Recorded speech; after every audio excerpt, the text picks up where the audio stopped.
قرآن عظیم الشان په هغه ټولو کتابونو باندې ډېر بلند او ډېر اوچت دی. په هر حساب او په هر نسبت باندې د قرآن عظیم الشان شان او مرتبه په هغه نورو کتابونو باندې بلند ده. نن موږ او تاسو یو وړوکی محفل کې ناست یو، ډېر کم خلک ناست یو،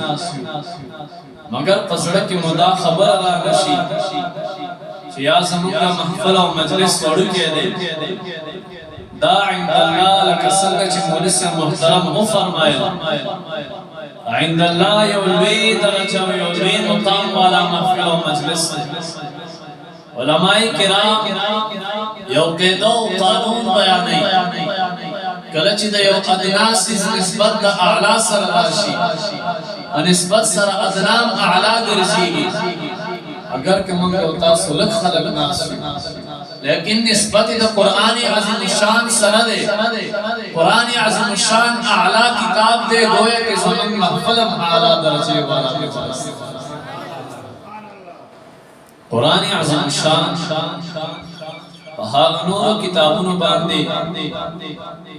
یو څو کمالات لري، یو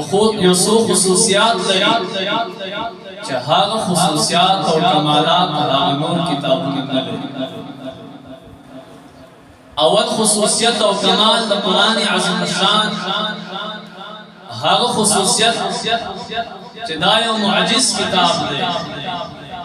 داسې معجز کتاب چې هغه نور کتابونه